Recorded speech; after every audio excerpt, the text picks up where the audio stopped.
Hello, my name is John Derden, and this is my presentation on the benefits and plausibility of geothermal power for Dr. Pete Waller.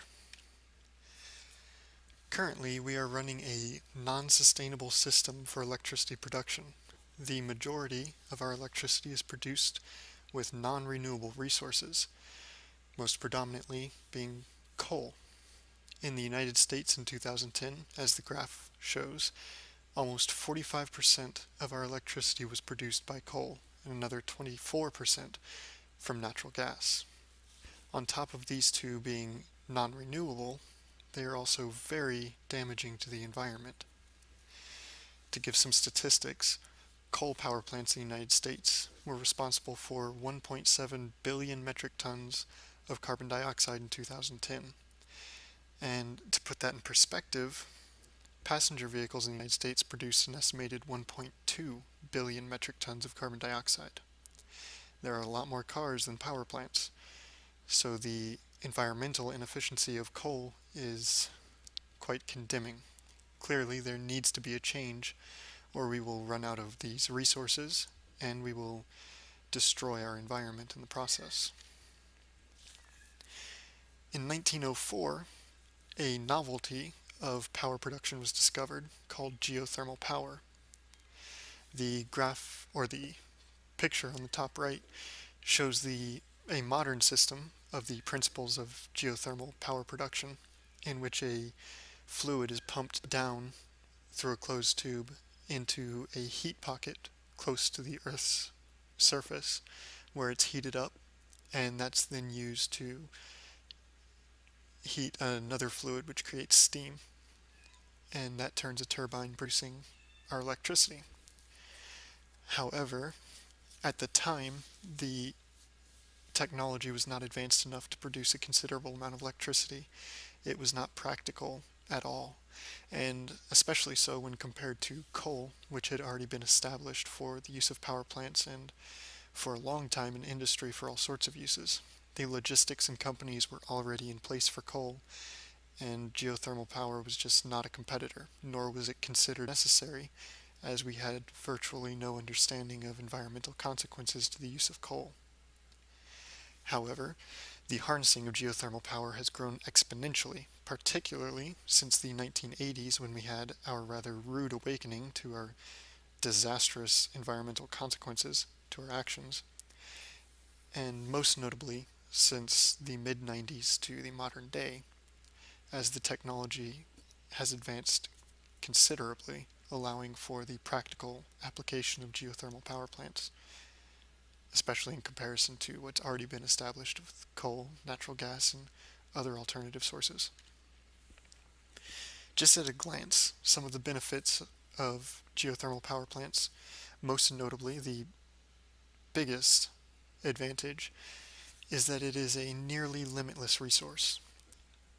Current estimates place the heat within the Earth at having about 4.5 billion years left. We're somewhere around halfway of burning through that.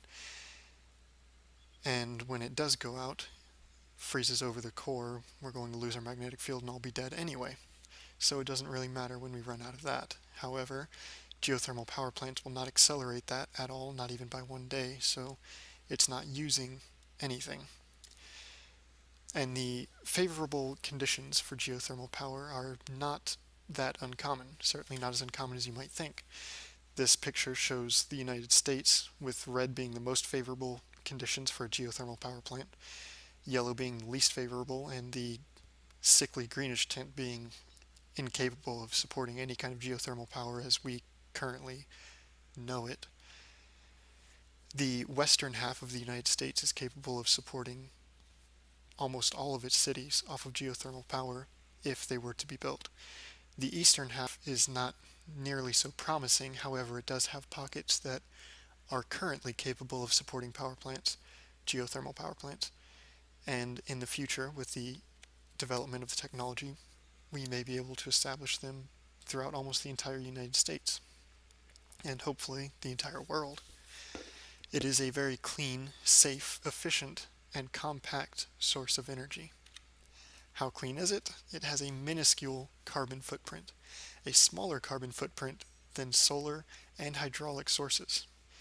Solar power is not completely clean. Obviously, when it's running, it is. However, the production of the panels is taxing on the environment. This graph on the right shows the tons of carbon dioxide equivalent per gigawatt hour for the entire life cycle of power plants. Coal, natural gas are obviously extremely harmful and should be replaced as soon as we possibly can replace them. And solar is relatively clean, but as I said, the production of the panels does release a fair amount of carbon dioxide and has other harmful effects to the environment. But geothermal power plants, when built, have absolutely no emissions, just like solar, wind,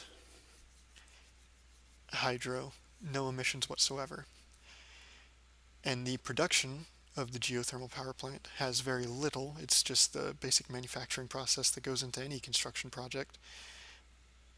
And when drilling, it is possible to release carbon-rich gases into the air. However, any modern drilling efforts utilize filtration systems to prevent any of those gases from being released during construction. And once construction is complete, the hole is completely plugged and no gases or heat escape from the hole. They are also very compact relative to other energy sources, particularly other clean sources such as wind and solar. They are very, very small fields. A wind plant requires an extensive amount of land be dedicated to the turbines. However, the complete lack of any moving parts or any logistics whatsoever allows geothermal power plants to be very small and very compact. This picture is the largest power plant I could find. It is in Iceland and it powers several municipalities in the region while only occupying this small space. All of the white and gray plumes are pure water vapor. It's just steam and it's not contaminated with anything at all. It's a perfectly clean resource. The complete lack of logistics helps in this, as there are no trucks, no trains, nothing transporting any resources in or taking any waste out. The only thing moving about it are the employees coming to and fro, and the pumps which move the liquid in the water. Surely you're thinking there must be disadvantages, and there are, my pessimistic friend. The geographical limitations of the power plants is the forefront of its problems. Currently, there are only so many places that a geothermal power plant is practical. As the picture showed before, in the United States alone, it's mostly our western half that's capable of being supported by this. The same problem persists throughout the entire world. Not everywhere is capable, and higher elevations make it more difficult, which is contradictory to the western half of the country being capable of being supported by geothermal power. However, the further you are from the mantle, the further you are from the heat. There's also the issue of time and money consuming construction. It's quite time consuming to dig these large holes, and of course building a power plant is very expensive. That's further exacerbated by the fact that pre-established power networks don't want anybody else encroaching on their territory, and they're not going to expend the money to convert their power plants over to another source. So the pre-established networks also slow down the process of replacing their systems with any kind of more efficient and cleaner system. They're also, the geothermal power plants, not as efficient as the polluting sources which have been established. There's a good reason that coal is used so often and in such great numbers. It's because it is extremely efficient in burning. It's also cheap, very abundant. Geothermal power cannot compete with that currently. However, the environmental factors can result in a preference in some areas, and has. In summary, geothermal power is a fantastic option, and as technology develops, it is becoming a, a more prevalent option. It's growing very quickly and for very good reason, and hopefully as technology develops, it can become the predominant source of power in the world. Or if we come up with something better, then hopefully that does. The application of geothermal power certainly will not save the planet, as there's a lot more that we're doing to harm it than just producing electricity, but it is a step in the right direction. Thank you for your time. I was John Derden.